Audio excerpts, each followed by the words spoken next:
My name is Ethan, and until recently, my days followed a predictable rhythm. Work, dinner, quiet evenings with Daniel, the man I had been with long enough to stop explaining myself to. We weren't unhappy. That was the strange part. We were simply settled, like a book left open on the same page for too long. Nothing was wrong, but nothing was new either, and I had learned not to question that kind of calm. Our neighborhood was the sort of place where people nodded more than they spoke. That's how I first noticed Lucas and Noah, not because they demanded attention, but because they didn't. They lived 2 houses down, always together, always relaxed, as if the world gave them permission to move at their own pace. Lucas was sharper around the edges, quick with dry remarks and knowing smiles. Noah balanced him effortlessly, softer in tone, the kind of person who listened with his whole face. We exchanged greetings for weeks before words became sentences. It started with a comment about the weather, then a complaint about the uneven pavement. Ordinary things, safe things. I told Daniel about them once, casually, the way you mentioned background noise. He nodded, distracted, already thinking about tomorrow. I didn't think much of it either. The invitation happened on a Thursday evening, the kind of evening that feels unfinished. I had stepped outside to clear my head when Lucas waved from the sidewalk. Noah followed a step behind him, hands in his pockets, smiling like he already knew the answer. "We're going for a walk," Lucas said. "You're welcome to join." It felt harmless. A walk was just a walk. I told myself that as I nodded, as I matched my pace to theirs, as the 3 of us moved down the familiar street together. The air was cool, the sky dimming into that soft blue that makes conversations feel more honest than intended. At first, we talked about nothing important. Work, neighbors, the small inconveniences of daily life. Yet even then, I noticed how easily the conversation flowed, how silence didn't rush to fill itself. Lucas walked slightly ahead, setting the rhythm, while Noah stayed close enough that I could hear his breathing when the street grew quiet. They asked about Daniel, not prying, just curious. I gave practiced answers, the kind that sound true because they mostly are. Long-term, stable, comfortable. Noah nodded thoughtfully, as if weighing my words, while Lucas glanced at me with an expression I couldn't quite read. As we turned onto a longer stretch of road, the houses thinned out, and the conversation softened. Noah spoke about moving here for a fresh start. Lucas joked about how he hated the word, settling, even though he did it better than anyone. Their dynamic fascinated me, balanced, lived in, real. It reminded me of something I once wanted without realizing how far back that want had drifted. I became aware of myself in a way I hadn't in a long time. The sound of my own laughter. The ease with which I spoke. The fact that I wasn't thinking about what waited for me at home. That thought landed quietly, but it stayed. When we paused near the small park at the end of the street, Lucas stretched his arms and sighed, as if the walk had given him exactly what he needed. Noah looked at me then, really looked, and asked if I walked often. "Not really," I admitted. "You should," he said. "It helps to get out of your own head." I almost laughed at that, because the truth was, my head felt clearer than it had in weeks. That realization unsettled me more than I expected. We turned back eventually, the streetlights flickering on one by one. The walk hadn't been long, but it lingered with me in a way that felt disproportionate. At my gate, we stopped. Lucas nodded toward my house, casual but observant. Noah smiled again, warm and unguarded. "Same time tomorrow?" Lucas asked, half a joke. I hesitated for just a second too long before answering. "Yeah," I said, "that'd be nice." As I watched them continue down the street, side by side, I felt something shift. Nothing dramatic, nothing obvious, just the quiet sense that I had stepped into the beginning of something I didn't yet have a name for, and that once noticed, it wouldn't be easy to ignore. The walks became a pattern before I realized I was anticipating them. What started as an easy distraction settled quietly into my routine, threading itself between work hours and dinner plans. Daniel never asked where I went in the evenings, and I never volunteered the information. That omission felt small at first, barely worth noticing, but it stayed with me longer than I expected. Lucas and Noah were already waiting most nights, leaning against the low fence near the corner, as if they'd always been there. Lucas usually set off first, confident and unhurried, while Noah lingered just long enough to fall into step beside me. The streets felt different after sunset, less familiar, more forgiving. Conversations stretched, bent, and deepened without effort. Lucas liked to challenge ideas. He questioned why people stayed in relationships out of habit, why comfort was often mistaken for happiness. He spoke with certainty, but there was curiosity underneath it, like he wanted to be proven wrong. Noah, on the other hand, listened. When he spoke, it was deliberate, as if he weighed each word before letting it go. He asked questions that didn't demand answers, only honesty. I found myself telling him things I hadn't said out loud before. Not secrets, exactly, but truths I had filed away because they seemed unnecessary. How Daniel and I talked less than we used to. How silence had become routine rather than restful. Lucas didn't judge, he smiled knowingly. Noah met my gaze, steady and open, and nodded as if he understood more than I'd explained. Somewhere along the way, I noticed how aware I was of them. The way Lucas slowed his pace to emphasize a point. The way Noah's shoulder occasionally brushed mine on narrower sidewalks. None of it was deliberate, I told myself. Just proximity, just coincidence. Still, my body responded before my logic could intervene. One evening, Noah fell slightly behind with me while Lucas walked ahead, absorbed in a phone call. The distance between us felt intentional, even though it wasn't planned. Noah asked if I missed who I used to be before settling into my life with Daniel. The question caught me off guard. I laughed it off at first, then stopped laughing when I realized I didn't have a clear answer. I don't know, I said. I think I stopped asking myself that. Noah smiled gently, not triumphant, not curious, just present. That happens, he said. Sometimes without us noticing. That moment stayed with me long after the walk ended. I replayed it while lying next to Daniel, listening to his even breathing, feeling the weight of my thoughts press against my chest. I hadn't touched anyone. I hadn't crossed any visible line. Yet something about the honesty of that conversation felt more intimate than it should have. Lucas noticed the shift before I did.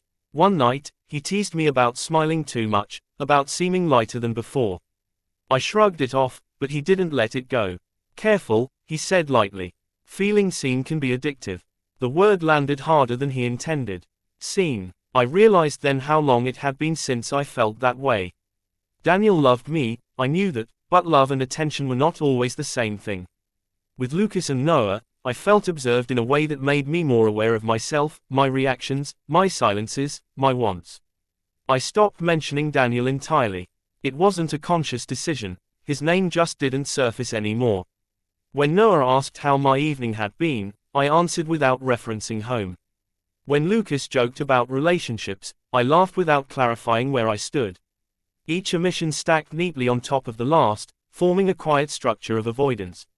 One night, as we reached the end of the street, Lucas turned and looked at me with something sharper than amusement in his eyes. "You know this isn't nothing," he said. It wasn't an accusation. It was an observation. Noah watched me carefully, waiting. The street light above us hummed softly, illuminating the space between us. I could have denied it. I could have joked. Instead, I said nothing. The silence stretched, heavy but unbroken, until Lucas smiled and clapped his hands together, signaling the end of the walk. As they headed home, I stood there longer than necessary, aware that something had already begun to slip from my control, and that I hadn't done a thing to stop it. The night it shifted felt ordinary until it wasn't. The air was heavier, the street quieter, as if the neighborhood itself had decided to listen. Lucas suggested taking the longer route, the one that curved behind the park instead of cutting straight through it. Noah glanced at me before agreeing, his expression unreadable but intent. I followed without asking why. We walked more slowly than usual. Conversation came in fragments, rising and falling, never settling. Lucas spoke about change, how it rarely announced itself, how people often mistook the moment after for the moment of. Noah stayed quiet, letting the words hang, letting me fill the gaps with my own thoughts. I realized then how alert I felt, how present. Every sound seemed sharper, every pause felt deliberate. I wasn't distracted by my phone or by tomorrow. I was here, walking between two people who knew more about my inner life than anyone had in weeks. That realization thrilled me and unsettled me in equal measure. Near the edge of the park, we stopped. The grass was dark, the benches empty. Lucas leaned back against a tree, arms crossed, studying me with open curiosity. Noah stood closer, not touching, but near enough that I felt the warmth of him. "You've been holding back," Lucas said, his voice calm but certain. I shook my head instinctively. I don't think so. Lucas smiled, not unkindly. You do, he said. Just not from us. Noah's gaze stayed fixed on mine. You don't have to explain, he added. But you don't have to pretend either. The words pressed into me, gentle but insistent. I felt a familiar urge to retreat, to smooth things over, to say what was expected. Instead, something else surfaced, something rawer. I told them I felt divided. That I loved Daniel but no longer recognized the version of myself I was becoming beside him. That I hadn't meant for these walks to matter as much as they did, but they did. Saying it out loud changed the air between us. Lucas straightened, the humor fading from his face. Noah's expression softened further, if that was possible. No one interrupted me. No one rushed to reassure me or pull away. They let me finish, and that patience felt like permission. This is where people usually lie, Lucas said quietly. Or leave. I don't want either, I replied. The honesty surprised me. Noah nodded slowly. Then you're already standing in the middle.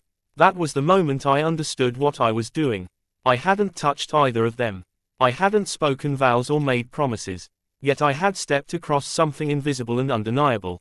I had given them a part of myself that wasn't mine alone to give anymore. Lucas pushed off the tree and took a few steps toward us, stopping just short of breaking the fragile space we created. You should know, he said, that attention changes things. Even when no one means for it to. I looked at Noah, searching for contradiction, for a reason to step back. What I found instead was clarity.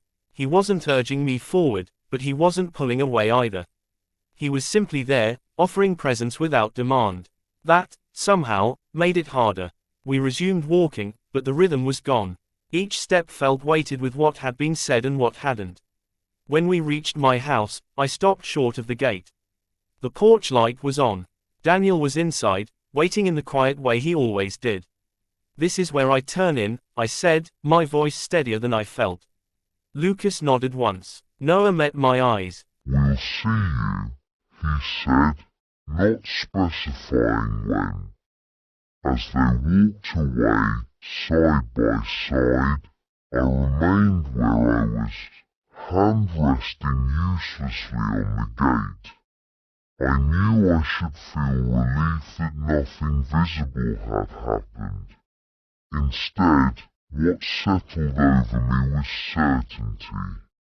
I hadn't betrayed Daniel with my body, but I had already chosen something else with my heart. The days that followed felt misaligned, as if my life had shifted half a step to the left while everything else stayed put. Daniel noticed it first, not in words, but in the way his eyes lingered on me when I answered too quickly, in the pauses he left open for explanations I didn't offer.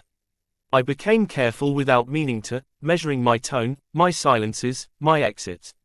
I stopped walking with Lucas and Noah. At least, that was the intention. The decision felt responsible, decisive, and hollow. I told myself distance would return things to balance, that time would sand down the sharp edges of what I'd let myself feel. Instead, the absence grew louder than their presence ever had. At night, Daniel and I lay side by side, our bodies familiar, our thoughts diverging. He spoke about work, about plans, about things that assumed a shared future. I responded when required, nodded when expected, and listened while a different conversation replayed itself in my head, one that had taken place under dim streetlights and quiet honesty. When I did run into Lucas and Noah, it was accidental. A shared sidewalk, a passing glance. Lucas offered a brief smile, restrained but knowing. Noah's expression carried something softer, something unresolved. They didn't approach me. They didn't ask questions. That restraint felt heavier than confrontation would have. Guilt settled in slowly, like dust. It wasn't dramatic or consuming, it was persistent.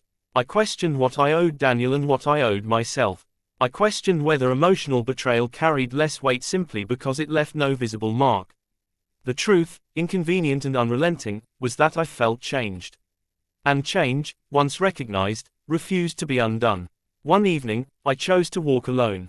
I followed the same route, passed the same houses, stood beneath the same streetlights.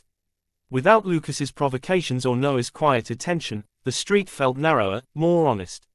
I realized how much I had leaned on their presence to avoid listening to myself. I stopped at the edge of the park where everything had crystallized.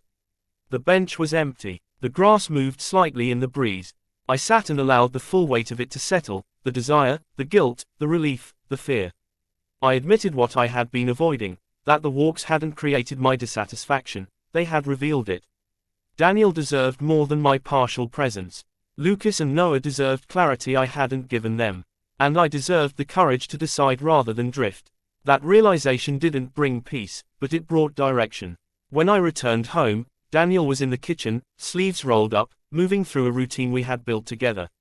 He looked up and smiled, easy and unguarded. The familiarity of it ached.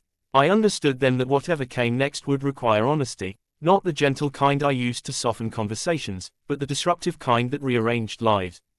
I didn't speak that night. Not yet. Some truths need space before they can be carried without breaking everything in their path. But I didn't sleep easily either. I lay awake, aware that silence was no longer neutral. It was a choice, and one I couldn't make forever. Outside, the street was quiet. Somewhere down the block, two neighbors lived their lives, unaware of how deeply they had intersected with mine. The path between us remained, unchanged and waiting. I knew I would walk it again, whether to seek closure, confession, or something else entirely. What I didn't know is who I would be when I did. And that uncertainty, more than anything, told me the story wasn't over yet.